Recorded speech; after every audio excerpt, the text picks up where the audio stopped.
I actually think like entrepreneurship is fundamentally irrational, and anybody who tries to approach it rationally will fail. Like just to go back to like even just my own parents' journey, right? Like, I think we succeeded because we had to. Yeah. And that is really, really important. And I think unless you have that pressure point, like I think what I try to avoid are founders who treat that entrepreneurial journey as an intellectual exercise, right? Like where they think that it's just another bullet on a very prestigious career and they could always like build it for a few years and they go and end up becoming a venture partner somewhere. Right. That actually happens quite common. Yeah. Like it's actually very common now because there are historic amounts of venture capital available right now to founders. And so I now look for the opposite. I look for the founders who have that insane conviction, right? The founder who is willing to step away from, financial opportunity or is willing to take a second mortgage on their own house because they have so much conviction in the market they want to go after. And more importantly, they have conviction in themselves to go after it. That's what I look for.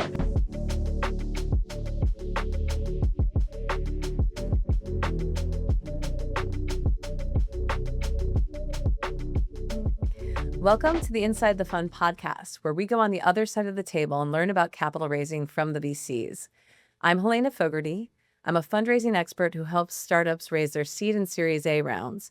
And today I'm speaking with Keung of J2 Ventures.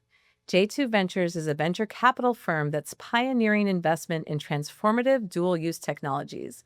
J2 focuses on backing early-stage companies across advanced computing, biomedical engineering, cybersecurity, healthcare, telecommunications, and infrastructure. Led by a team with unique expertise across government, finance, operations, science, health, and technology, they bring a distinctive perspective to venture investing. What sets J2 apart is their discipline in partnership. They only proceed when they find an answer to the critical question, why is J2 Ventures the right partner? Acting as an integral part of their portfolio companies' teams, they're committed to finding solutions and providing resources to address any challenge. Having recently closed their second fund at $150 million, more than double their inaugural $67.5 million fund, J2 represents a new generation of venture capital that understands both the commercial potential and transformative impact of deep technology innovation across multiple sectors. So welcome to the podcast. Thank you for having me. Absolutely. I would like to start with you just kind of giving us your origin story and how you ended up in the position that you're in. So I would say my true origin story that's not even on LinkedIn is actually really my very first job. And I would say like my first job, which is building a business with my family. My parents bought a Chinese restaurant when I was 12. It was my very first startup. Mhm. It was a 7-table restaurant in El Monte, California. And honestly, like my dad likes to joke, like as immigrants who have never received formal education, starting your own business is kind of like buying yourself a job. Yep. And and at least like for us, as a family, we had bought that restaurant a few years after 9/11, and my family had, especially my dad, had kind of gone through several job changes, right? And we realized that it was really, really important for us to kind of take matters into our own hands and in some ways control our own destiny. And so as a family, which is just the three of us, we decided to kind of like take a second mortgage on the house and buy the 7-table restaurant. And over the next 10 years, we built it into one of the most successful restaurants in East Los Angeles, which has, a huge immigrant population. I like to argue probably one of the best food scenes in Los Angeles. We were very early adopters to Yelp. There was consistently lines like out the restaurant, like That's lines out the saying a door for the lot. restaurant. That's saying a lot in that area because food like that, Yes, yeah, and incredible especially food area. Chinese food was Yes. phenomenal, like, out there, and, but I really give it, it's really a testament to my parents, though, who, my dad, who is a professional chef by training, right, and my mom, who is just the warmest, most congenial person, and I think really knew how to kind of build, like, a culture of success around the restaurant, and I was just the kid that was wearing all the hats, right? All the hats that my parents didn't wanna wear, which is usually around translating, so helping them with health inspections, stuffing takeout boxes, waitressing, working at the restaurant after school and on weekends. So that was my very first job, and that is my true origin story. I like to share that story because I think I think, building that business with my parents have just given me so much empathy for the entrepreneurial journey. I think that it I know how hard it is, right? Like I went to college at a time when things were still relatively pre-professional. We were going through the second financial crisis in around 2012.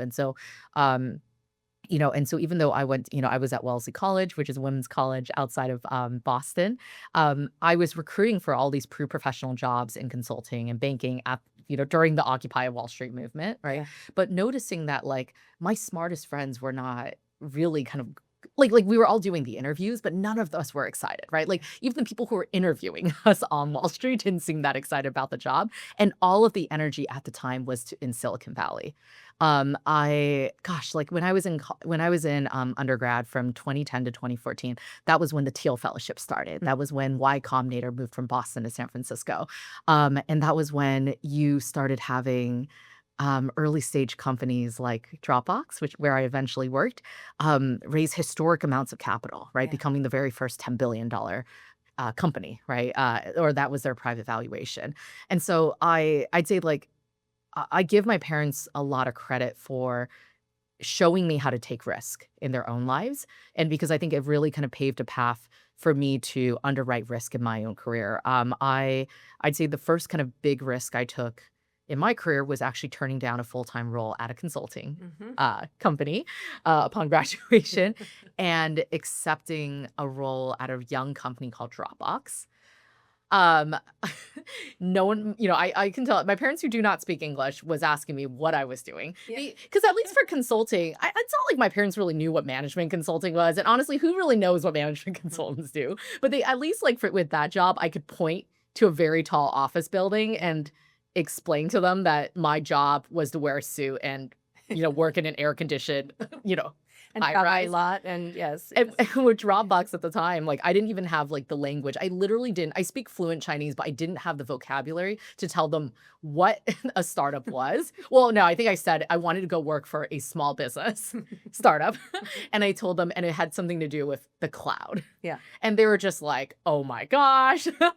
Right? Like, I still appreciate, like, they had no idea what I was doing, but they still supported me, and that ended up changing the entire arc of my life because I had an amazing, amazing journey at Dropbox. I joined as one of the early hires on the cybersecurity team. We were still a relatively small company. We were less than 1,000 full-time employees, headquartered out in San Francisco. But despite the size of the team, we were already servicing over 500 million accounts around the world. Wow. Dropbox was a lesson in high growth operating and also learning how to build services and build products at scale. Yeah. That's just not something I think you could ever intellectualize. I think the only way to really learn how to make decisions and lead teams and kind of like with a company with that type of capacity and that type of growth is to really just be a part of it Mhm. and to kind of be there for it. And so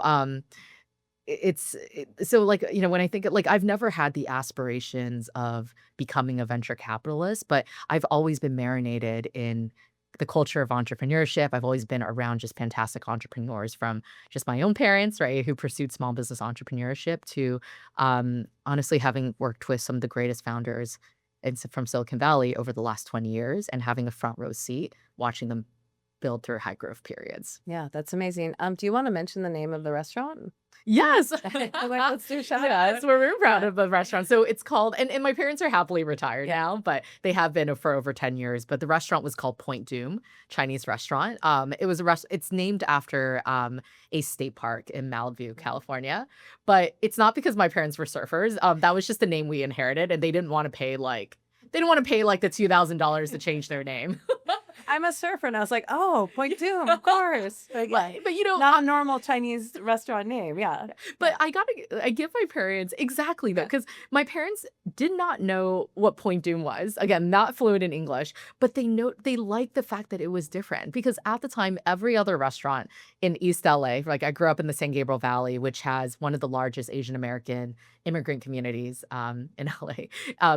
Most of the restaurants was like I guess a lot of owners wanted to like manifest, so like manifest, it would be like Great Fortune Yeah. restaurant, right? Or Dragon Phoenix. And we were the only restaurant called Point Doom. And I really like we didn't spend a ton of money on marketing, right? But I think it did actually help us stand out. And I think people just got a kick out of going to a Chinese restaurant named after like, a surfing destination. Well, I think it's also, there's a lot in there, right? You started working at this restaurant as part of the family. Yeah. And yet, like, you recall that time with like, part of your development. It's exciting. I don't know that my kid who's 14 would be feeling that way if I started a restaurant. So that's also a tribute to you, and everything, like who you are at the heart of you and your culture, which I love. That's Thank you. fantastic. So that's great. I also want to give respect to your parents, because I would imagine for many immigrants, they're thinking our kid goes to a great school, gets a great job right afterwards at a company that we know, and they're set. Right? So it speaks to your parents and their ability to be more flexible than that in supporting you to going to Dropbox, which was an incredible opportunity. Yeah. No, I appreciate I've always appreciated like their immense like faith in me, right? Yeah. And they honestly always give like really great advice. Um and in some ways like I like the fact that I feel like they've just had like so much wisdom, right? From even just having been like an immigrant many times over. And my parents have been immigrants in Italy, Singapore, Japan, Hong Kong. Like they've lived all over the world and have gotten exposure to so many different cultures. But I actually think in some ways like the diversity of their experiences have allowed them to actually distill they have like relatively simple but very accurate perspectives on life. And when I explained to them why I wanted to work at Dropbox, I think they understood it because I just told them, I was like, I was blown away by the people who interviewed me, Yeah. right? They were the smartest people I had ever met, and it was the most fun interview process I have ever had, right? And that's just, I can't emphasize like that. That was just so rare, Yeah. and I just felt like I think that's kind of like I was like this, I want to learn from these people, and I really feel like I belong there. And I think when I explained that to them, they were supportive, and that ended up paving a decade of just high growth operating goals where I went from Dropbox, where I started off on the legal and trust and safety team. As an individual contributor. So I was working there as a data analyst. And then within a year, I got an internal promotion to be chief of staff at Dropbox, where I started helping him internally manage our IPO Big deal. process. But it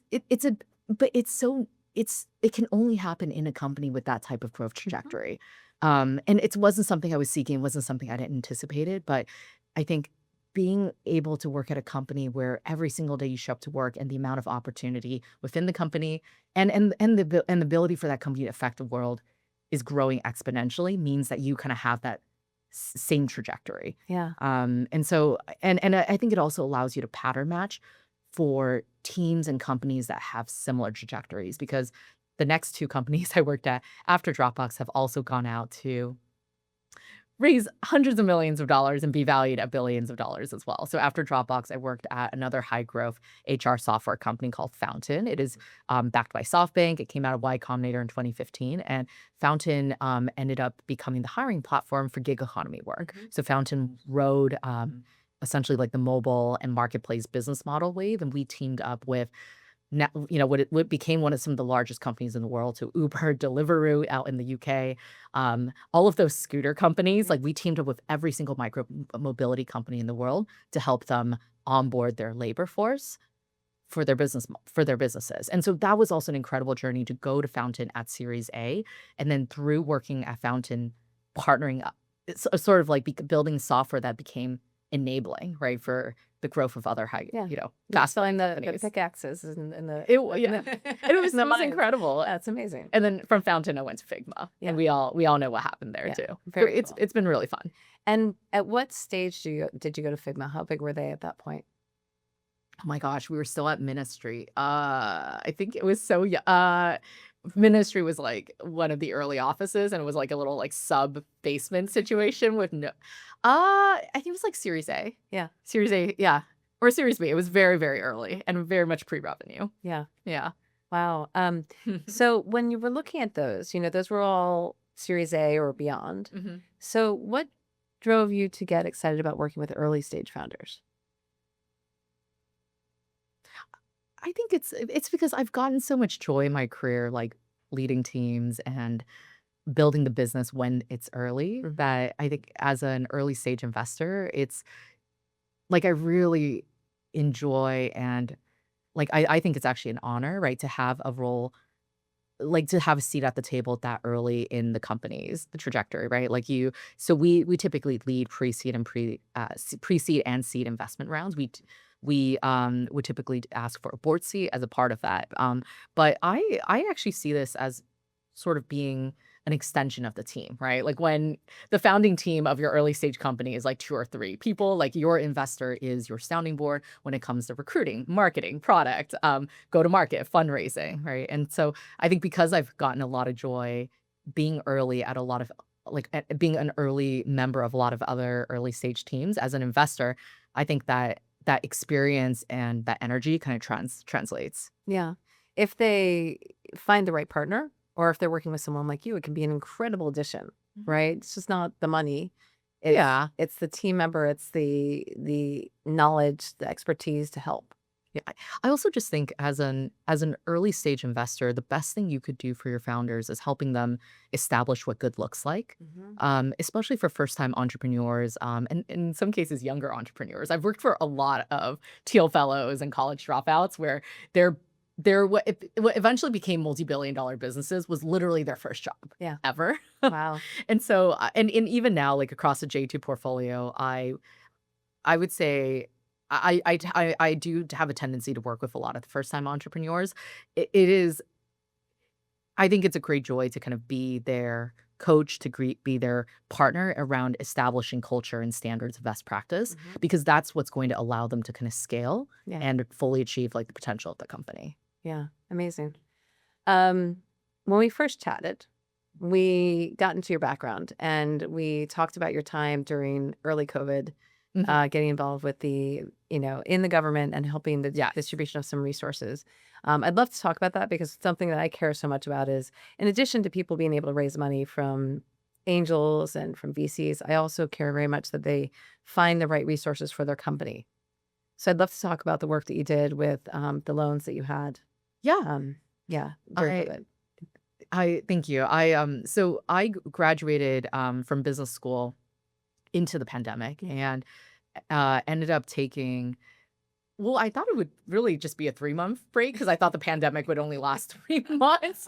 This was March of 2020 when I made this decision. What ended up being, sort of a 2.5 year, journey, into public service. I was recruited in at the height of the pandemic, at the start of the pandemic, to go and, become a political appointee with the first Trump administration. I have a data science background and also just personally, like, a huge passion for small businesses. And the very first, COVID-related program that, the administration launched was the Paycheck Protection Program. Yeah. So this was the 800 what eventually became $800 billion loan program that was keeping small businesses, I guess, solvent at least, right, during the pandemic, and also, allowing small businesses to have the working capital to Mhm. keep their employees employed. It was the design of the program was basically giving small businesses, 2.5 months of working capital and making it fully forgivable. Yeah. I joined after the very first tranche. So the very first tranche of that program was a bit of a disaster.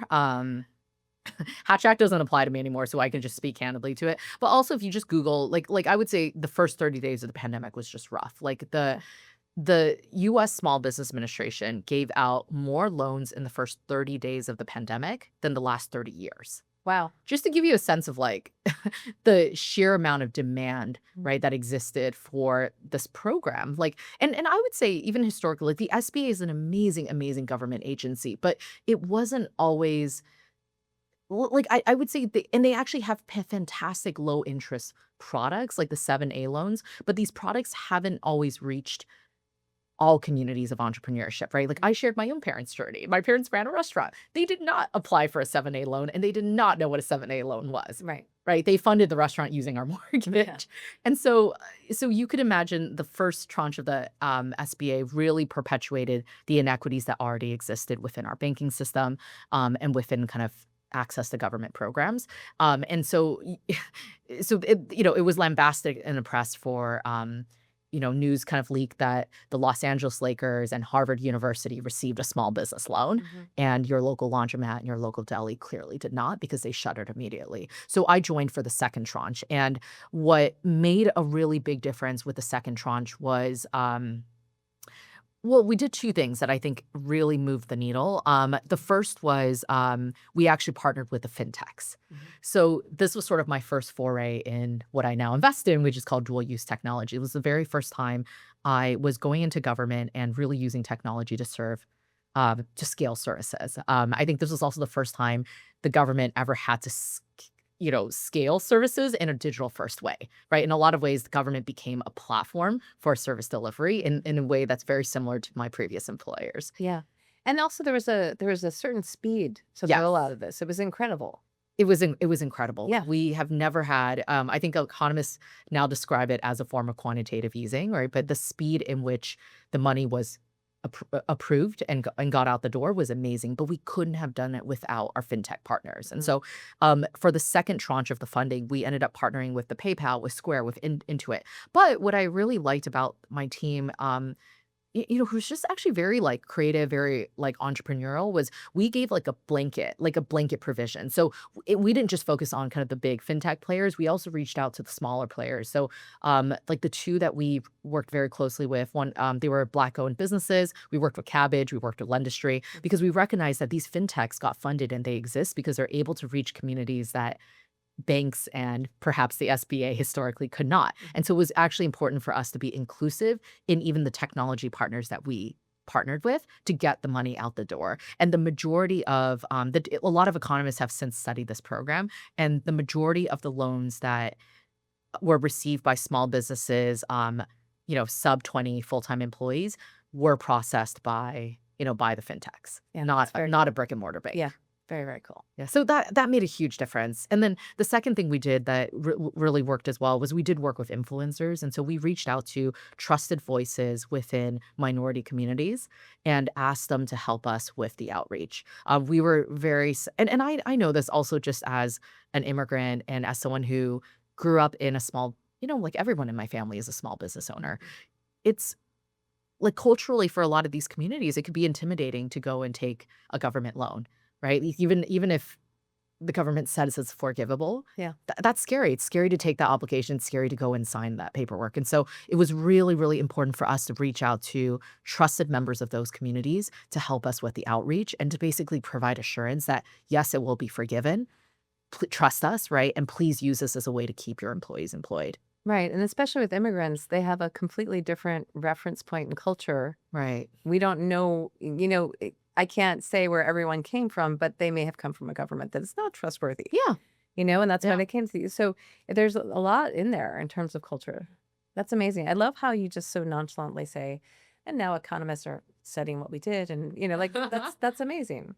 That's Honestly, at the fantastic. time, we had it was very, I felt, it was my startup government moment, right? Where I think sometimes the whole hindsight is 2020. Like, I think when I was I was still working in my dorm room. I was quarantined at the time. This is March of 2020. The government just sent me a Microsoft Surface tablet Yeah. to my business school mail room, and I was part of the very first cohort of government employees that was onboarded. Like, we were sworn in on a Microsoft Teams call. I actually took a screenshot Yeah. just because I thought it was so funny. It's just imagine like a PowerPoint slide with the American flag on it, and we all got sworn in, and that was it. That was my government onboarding. But what was it like to deal with the government after being in such fast-moving startups?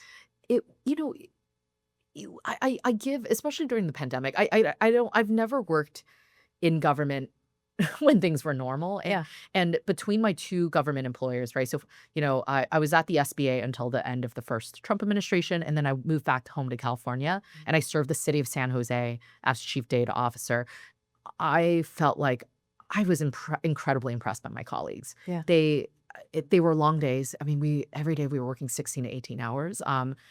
I think it was a time when all eyes were on the government, right? And I think all governments at every level, right, were sort of forced to innovate, right? Because the old model of service delivery, which is just showing up in person at City Hall, Yeah. right, or showing up at any of your local federal agency offices, didn't work during the pandemic. And so I saw kind of a rate of technological adoption and decision making that probably didn't exist before. But I was really, really impressed by the innovation and the commitment I saw amongst just amongst like my fellow civil servants. Yeah.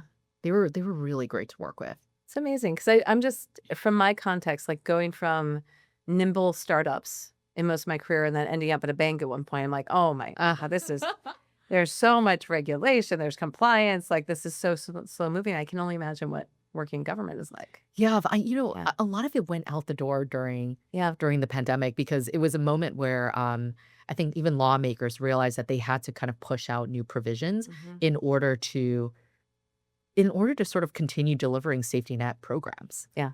Um, it was probably one of the most innovative periods of time in government, and I feel very grateful to have been a part of it. Yeah. And now that really, you can say that because you now are supporting companies that are dual use. Mhm. So you Yeah. have a lot of insight into working with government. Yes. Yeah. Incredible. So, in the intro to this, I talked about the fund that you had closed in July. Um, are you involved in the fundraising for J2? Yes, we are a four-person general partnership. Yeah. Everybody is a part of fundraising. Yeah. I think when your team is that small, your investors or our investors, our LPs, actually it's kind of a requirement for them to get to know everybody on the team. I am very excited to share that we have actually closed our third fund, which was preempted, Cool. and That's closed. amazing. Wait, so Thank the second you. fund was in July. Yes, and now- July of last year, Wow. which Okay, we're July still of we're last which year. we're Got it. still allocating from. Yes. Okay. But we had a and actually some of this is public, so I'm happy to share this. Like one of our early investments raised at $1 billion valuation. And that has actually allowed us to return some capital back to our investors. And it was honestly like there's no greater feeling than calling some of our investors, letting them know that we're sending some money back, and for the majority of them telling us that they want to double and in some cases triple down their commitments for our next fund. And so the fund that we just closed was preempted, and my partners and we closed that in um my gosh, like certainly less than 2 quarters. Yeah. I probably won't share more details beyond that. We're going to do a big announcement in November, but um it's been very, very exciting and very heartening, because we're seeing our strategy kind of work, and it's been able to also I love the fact that we're able to now demonstrate that concretely in our numbers. Yeah. Yeah. Can you give us a little insight without details of what it's like to go out and meet with potential LPs? Because we talked about this a little bit before we started the cameras, and I think that a lot of founders don't understand that VCs need to raise, Mhm. and it could be very similar to what they're doing when they're trying to raise their round. Yes. So we are, as an emerging manager, we are not we're in the same boat as many of our startups. Like Yeah. we are also required to go out and raise. We also have requirements and mandates that are set by our limited partners. And so and I would actually argue that the one of the biggest differences though is, at least with startups, um the folks they want to raise from all have their information, their contact information publicly available. Yes. They can just folks can just cold LinkedIn message me. I'm pretty sure my email is still like showing on my LinkedIn because I do get a lot of cold emails. Like VCs are actually very, very accessible to founders, right? Like VCs will go and travel to all these demo days and accelerators with the desire of building relationships with great founders. LPs on their other side, right? Like, so the folks who could typically invest in funds like ours can be a little harder to find, right? Like, you usually do not know the names of the family offices that you want to raise from, and even if you do, they might not even have a website, and you certainly cannot get their contact information. And so it's actually, there's some aspects where it's similar, some where it's very different. But we've been very fortunate to have been a part of a few emerging manager programs. So J2 is a part of Project Spark, Hmm. which is JP Morgan Chase's emerging manager program, that basically, really is trying to create pathways for more diverse emerging managers Hmm. to raise their first funds. And I think the combination of our performance and being a part of really respected platforms has allowed us to go and meet, many of the folks who have now become our LPs. Yeah. And when do you graduate out of emerging?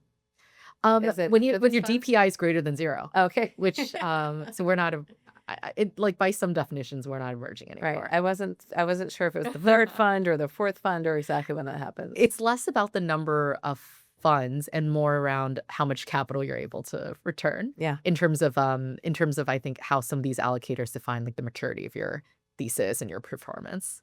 Well, you're almost graduated, it sounds like. So that's great. Awesome. So what kind of founder or opportunity gets you excited? So I love founders who have what I like to call, like, the license to build in a particular area. Mhm. Um, a couple years ago, actually, maybe we're very when I was in business school, I kind of had this really interesting experience where I went from working for only founder-led businesses, right? Founder-led companies. And not only that, like the three founders I worked for up until business school were not, they were all college dropouts. Yeah. They were all college dropouts, right? Yeah. Which meant that these founders sort of had a chip on their shoulder that, and kind of a stubbornness that they were the right one. They had like they had a conviction that they were the right ones to build this business. Mhm. And then when I went to business school, which is a very different dynamic, you meet folks who have more of like a management, consulting, and banking background. I got exposed to more other styles of investing, right? In private equity, hedge funds, and venture studios. And that was kind of where I got exposed to a different type of company building that is a bit more top down, very systematic, very clinical. You hire a team of very, very smart data people who who basically, look at lots and lots of data and they identify large markets that they think they could build businesses Yeah. around. Honestly, most of these businesses have not succeeded. I've seen some of that firsthand. And I actually think going to business school and getting a little bit of that like contrast has been really helpful for me as a founder for me as someone who's now looking for phenomenal early stage founders, because just because a market is huge, right? And just because there is opportunity to build doesn't mean like that team can actually win the market. Like there's sort of this like you have to look for the intangibles, Yeah. right? Like it can't I actually think like entrepreneurship is fundamentally irrational, and anybody who tries to approach it that rationally will fail. I genuinely mean that, right? Like just to go back to like even just my own parents' journey, right? Like I think we succeeded because we had to. Yeah. And that is really, really important. And I think unless you have that pressure point, like I think what I try to avoid are founders who treat that entrepreneurial journey as an intellectual exercise, right? Like where they think that it's just another bullet on a very prestigious career. They could always like build it for a few years and they go and end up becoming a venture partner somewhere. Right. That actually happens quite common. Yeah. Like it's actually very common now because there are historic amounts of venture capital available right now to founders. And so I now look for the opposite. I look for the founders who have that insane conviction, right? The founder who is willing to step away from, financial opportunity, or is willing to take a second mortgage on their own house, because they have so much conviction in the market they want to go after, and more importantly, they have conviction in themselves to go after it. That's what I look for. Josh Wolf, who founded founded Lux Capital, has a famous saying that has always resonated with me, which is chips on shoulders, put chips in pockets. And I love, love, love that saying because, it really resonates with me as somebody who, grew up working class, Yeah. who, who is now in a position of privilege, but I never take it for granted for day one. And I always look for that in the founders as well. And it's actually kind of hard to find. Yeah. I'm just going through and remembering, my own founder journey and how I work with founders now. And I guess I have a question for you because you're so involved in these companies. How do you keep your eye on the returns and also on the health of the founding team, whatever that means? Hmm. Mental health, physical health. Yeah. So we don't we don't really see it as a trade-off. Yeah. I think a lot of our founders, we actually encourage them to get executive coaching. Yeah. I have this one founder where I just saw her yesterday. We're actually about to announce their seed raise soon. Amazing. We're very excited. I actually think the Bloomberg's covering it. So it should be dropping like sometime today. So we had a big photo shoot, but she's like the founder that I'm telling her all the time. I'm like I tell her to take time off and I tell her just to hold her accountable. I said, add me to your PTO. Not because I care about just because I know that so many of our founders, like I actually think like as their board member and as a partner in building this business, like we are trying to create like a culture in which they feel like they can actually take time off. So we don't see it as a trade-off. Like we actually think that when our founder is grounded and well rested and mentally fit and just happy, right? It leads to business performance. Yeah.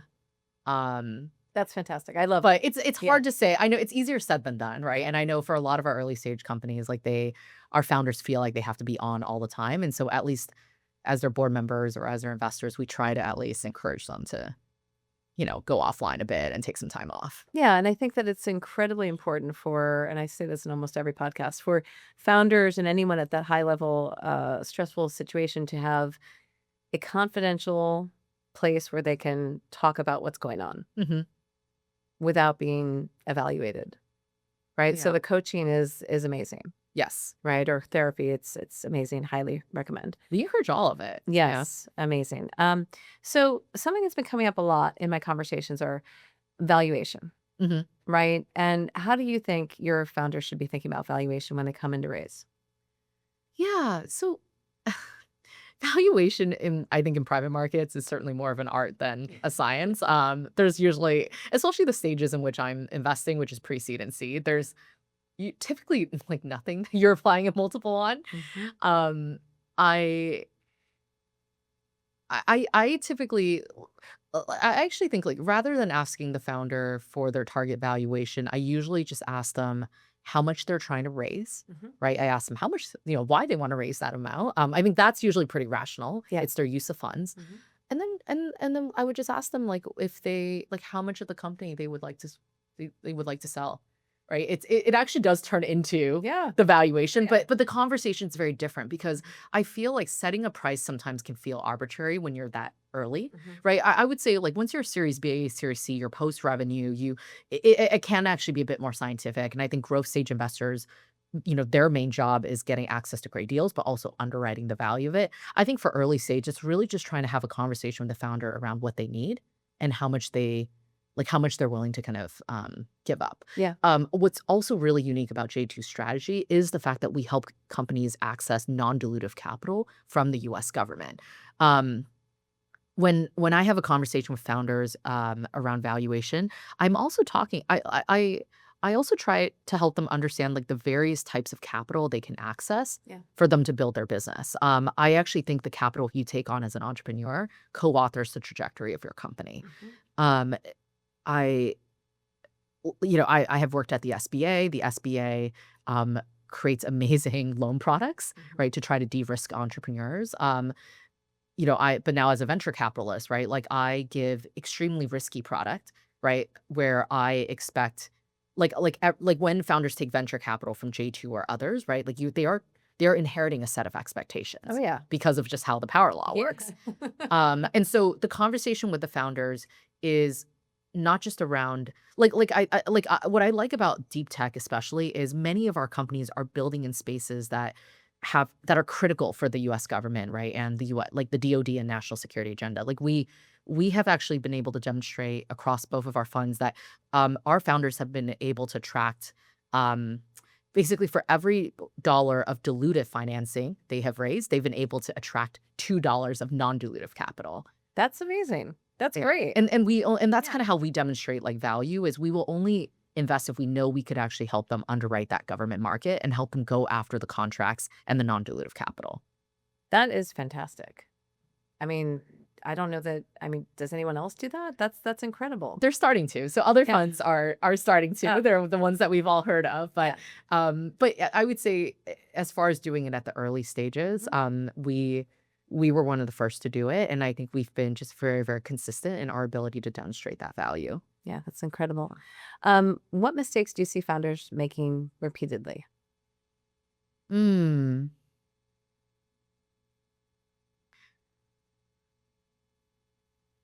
So, because I see it as, so I've seen founders not I've seen them struggle, or I'm just thinking about, like, how do I frame this? I'd say in the early stages when the teams are still small, like, I've seen some founders get bottlenecked by their inability to delegate, Hmm. right? When they still feel like everything has to be verticalized through them, Yeah. right? And they kind of become the entire, like the bottleneck for the entire team. But I've also seen situations where founders actually delegated too quickly. Uh-huh. So like I would say the mistake is it's less about the action and more about like it's their kind of internal calculus, right? It's their ability to kind of assess internally, like whether like their grasp on the situation Hmm. and knowing when to delegate versus knowing when to actually step in and kind of take over the process is something that I think all early stage founders kind of struggle with. Yeah. And they usually oscillate between the two to the probably the chagrin of their to the rest of the team. Yeah. We didn't cover this in kind of our pre-interview, but knowing that you were a chief of staff, Mhm. um, when do you think people should be bringing on a chief of staff? I think I think chief of staff roles because I didn't become or I didn't like didn't really start leveraging chief of staffs until like until like the series, or honestly, like late Series B to Yeah. Series C raise. Hmm. I think when the company is still really, really young, I think it could be a little too early for like I think there still is an expectation for the founder to have a good enough pulse, right, for the processes and the systems they need. And a lot of it still has to be defined by the founder. Yeah. I think once you have found a repeatable process that works, and I think once culture and values have been defined, I think chief of staff are really, really important in terms of helping you scale. Hmm. But until you're kind of at the point where you're ready to scale, I still think it's really important for the founders and the founding team to keep some of those processes internal. Yeah, that's amazing. So how do you see early founding teams um, multiplying their efforts in it? Like, how do you find them, when they're just two or three people Mhm. scaling up to five or six?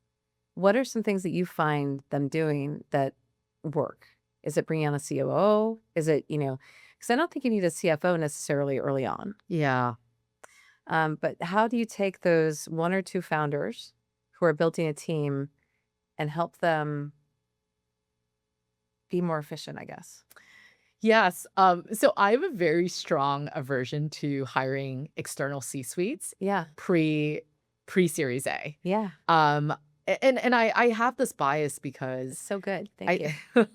well, because I think about, when I left Dropbox to go to Fountain, I had what was my title? Oh my god, it didn't even matter because Fountain at that point just raised, like, a $6 million Series A, which is really big at the time. This was, like, in 2017 or so, and I was the head of business operations. That was my job. It was a head of title, right? Yeah. Where and I was actually fine with it. I didn't really care about personally, like, no one else had a C-suite title besides the 2 co-founders, and honestly, no one cared. It was like a sub 20-person company, right? Like everyone could be ahead of if they wanted, but the most important thing was it didn't matter. But it was actually about just bringing somebody who, irregardless of the title, they have a very strong, like a high degree of ownership, Yeah. right? They know and they have enough experience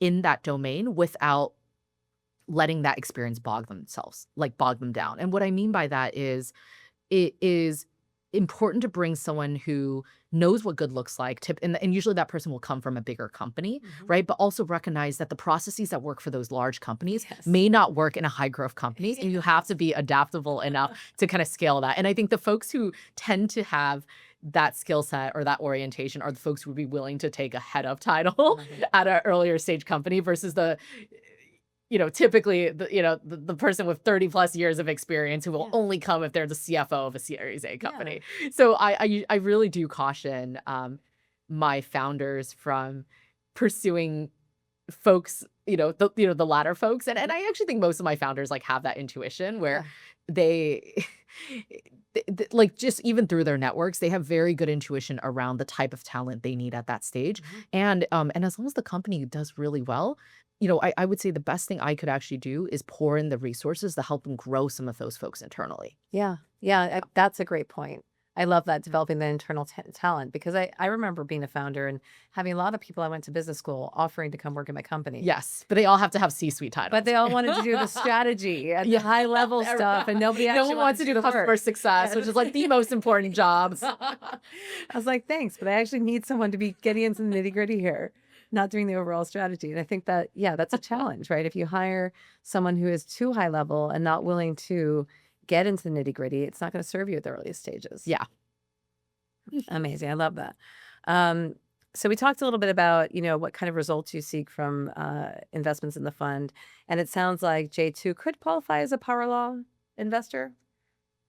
I mean, I sure hope so because so we know Sebastian Mallaby, who actually wrote the book The Power Law, very well. He has come and spoken to our LPs many times. Like we've invited him to speak at our LP convenings, and we've sent everyone like signed copies of Yeah. his books. And so I hope he at least considers us a power law investor.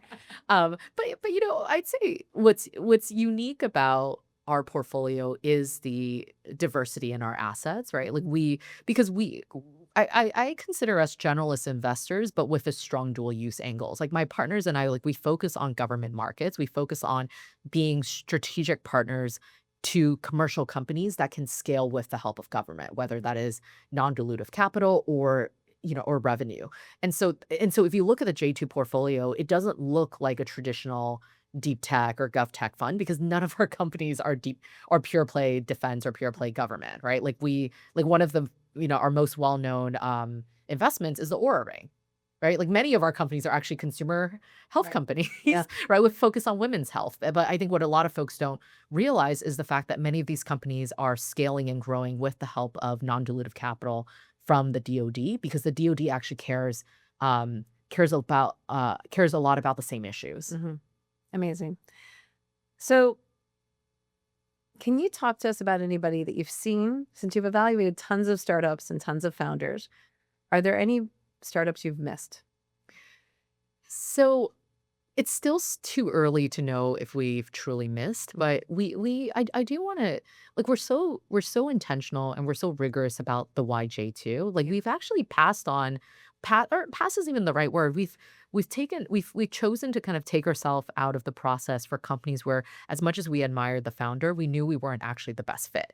Mhm. The one that just because I'm actually gonna see the founder later today, actually, is, like, there's a really fantastic, like, legal tech founder Mhm. who I personally know. He's doing very well, has raised a lot of money, but it was one where just we really like him, but the problem is just, like, there really were better investors for him, Mhm. right? Like, we don't have legal tech, honestly, it's just not dual use. Like, it's just not an area we think really fit our mandate, and we are very, very intentional and rigorous about sticking to that. We talked about this in our pre-interview, but I would love to talk about, something that's very important to me is helping more diverse founders getting the capital that they need. So I'd love to hear, is this a focus at J2? How do you handle that? How do you make it happen? Like that's always the big question, right? Yes, Yeah. it's an issue that's very close to my heart as well as like a woman general partner and as a deep tech investor who does national security adjacent work. Like there's just, I'm in a lot of rooms where I tend to sort of be like the minority in some capacity. And I also am a graduate of Wellesley College, so I went to a women's college, and have a lot of these like values instilled in me. I should clarify though. So J2 doesn't have like a DEI or a diversity mandate. Mhm. That being said, I'm really, really proud that over 50% of our portfolio is led by founders who are underrepresented in the tech industry, in the deep tech industry. And I define that for us, diversity is founders who are either women, right, or like an ethnic minority, Mhm. and that's greater than 50% of our portfolio. We the way we are like, it doesn't I do have to say, like, diversity, it doesn't come up at it's not a part of our investment decision, Right. but we have been very intentional around diversifying kind of the companies that we see at the top of funnel. And so I've been like a startup pitch competition judge at several HBCUs. I've just because I'm a graduate of women's college, like I do a lot of mentorship and a lot of like volunteering with kind of the Seven Sisters Network, Mhm. right? Barnard College, Wellesley College, my alma mater. I go back every year to go and participate in the entrepreneurship ecosystems there. And even when we're at kind of the campuses of the larger schools like Stanford, MIT, Harvard, where we do source, right? We're also very, very intentional about like the founder networks that we work with within those ecosystems, just to make sure that we're inclusive in our sourcing. Yeah, I love that because that's always, something that I do is help people succeed in the current system. Mhm. And then there's this bigger question of how do we change it moving forward? Yeah, And I love the top of the funnel kind of, making sure that it's more diverse right there at the top of the funnel versus 100%. a check mark at the end, which would not be great, right? And Um, I do want to say though, because it's top of funnel, but because we're in a position where many, even at the bottom of the funnel, like it is diverse. Like, yeah. so, like there is also sort of a network effect that Mhm. comes from having backed just amazing and prominent like diverse founders. And so we've gotten just a lot of referrals, even just from the founders that we've invested in. Yeah. Right. Like, so like I would actually say that investing in founders who are diverse, right, and them having a great experience working with you has also kind of meant that it has also made sourcing easier because they're kind of the first to, I guess, proactively tell their friends that we're great partners. Yeah. You That's know? that's wonderful. Um, what is surprising you most about the venture world right now?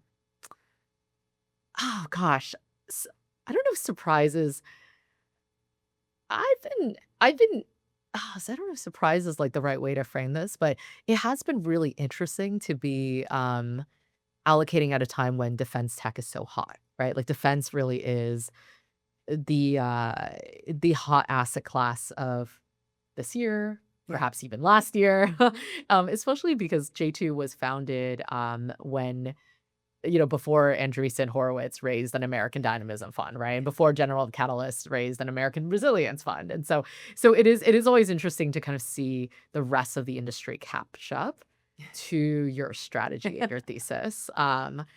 So surprise isn't the right word. So it's more just, that's been interesting. Yeah. It's not a bad thing, but I would say uh, it it does make me nervous to see kind of the level of Hmm. inflation in these assets. And I'm still kind of waiting for, as in I understand that why there's a lot of interest in defense and in national security related technologies. Like I get it. The reality is global conflict is on the rise. Like we are in a period of total warfare in many of the regions around the world. Like I understand that, but um that being said, it's like it's not mature. Like we haven't seen enough exits in the space outside of just the publicly traded defense primes. And so it's something we're monitoring even just from a macro perspective Hmm. and making sure that at least internally we're staying disciplined and we're staying rigorous around our strategy. Yeah, that makes sense. When you're not evaluating startups, what else energizes you? I do work a lot. Helena, you and I've like talked about this offline, and we, honestly, spending time with my friends and family energizes me. Like I really enjoy being able to, like, going home for me, going back to Los Angeles and just spending time with especially family members who don't know a ton about venture capital, nor do they really care, is actually like very it's refreshing, it's energizing for Yeah. me. I think venture is one of those professions where it's easy to kind of like entangle your personal and your professional, right? Like it's a very kind of networked, socialized Mhm. type role where, you living in New York, a lot of your friends become VCs. Even if you talk about personal stuff, you inevitably do a little bit of shop talk. And it is, I think, what gives me a lot of energy is just being able to go back to LA and spending like a weekend or a week with my family Yeah. and just And I'm just kind of having that as like a contrast to like my professional life. Yeah, to just be Christine. Yeah, yeah. And eat a lot of really good homemade dumplings. Yeah. I went to a family event this past weekend and I realized that I don't have any idea what most of my cousins do. Yeah. Wait, me neither. But I love them and And they're it amazing yeah. professionals. And so there's probably a whole networking thing that I need to learn there. But these are just Yeah. people that I've known since I was born. Yep. Yeah. I honestly, I feel the same way. Like, and I'm like that with my childhood friends too, Yeah. where like many of my closest friends, like we've been best friends since fourth grade, Mhm. and so we're going on like 25 plus years Yeah. of knowing each other, and I kind of love that we actually never really talk about work. Yeah. Yeah, Yeah. I It's, think it's special. yeah, Yeah. it's connecting on a different way, which is wonderful. Um, so this is the big kicker that I insisted on asking. How do you stay healthy emotionally and physically and mentally while you're in such a high stress position? Yeah, just to be very, very truthful, like I think it's still like a work in progress Yeah. for me. I'm proud that I went to the gym this morning though, and I took a bar class. It was I'm proud of great. you. I did not make it to the gym this morning, so I'm feeling a bit off. Yeah. Um, and I have therapy tomorrow, so therapy is great. I'm still finding my balance, and I think I saw like some TED Talk recently around that me perhaps like balance at this stage isn't even possible, right? So it's really around like integration. Mhm. I don't know though, to be honest. Like I just don't know. Like I'm still figuring it out. I think that when I am in New York, right? Like I'm usually good about maintaining a routine. I think where I've really struggled is when I travel, which is a lot. It's been very hard for me to maintain a routine when I travel. Yeah. So that's honestly still something I'm working out, right? I think also part of it is I need to give myself I need to give myself permission to have more downtime. Yeah. Because what happens when I travel for work is I always try to maximize my time in X country or X state or X city. And then I just end up having 16-hour days Mhm. where it's impossible to actually schedule time to meditate, right? Or to Yeah. do therapy or to go to the gym. Mhm. And I really need to find like a better cadence when I'm on the road. Yeah. Do you build enough slack into your schedule when you're No, not at that's all. that's something that I know that when my Not at clients all. really strong, I'm like, no, you need to allow for the worst case scenario, which will also allow for kind of chance beautiful moments to happen Yeah. because you might show up early 10 minutes early. It's like some things that don't happen when you don't have enough slack. But that's something that I'm not really good at either. So Yeah. But, like, makes even to sense. use this, like, I showed up 20 minutes early Mhm. to this, and I loved like, I was so glad that you and I were able to just step out, Yeah. get some coffee, Take care of take ourselves. care of ourselves before then. So I think I'm so glad that, like I gotta give Panathia credit, right? Like, I'm glad that we weren't back to back. Like, I wasn't back to back here. Like, that I Yeah. had enough time to just get here, find the room, Yeah.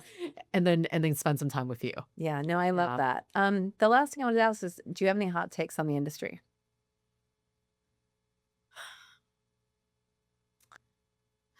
I mean, I do have one hot take on defense specifically, right?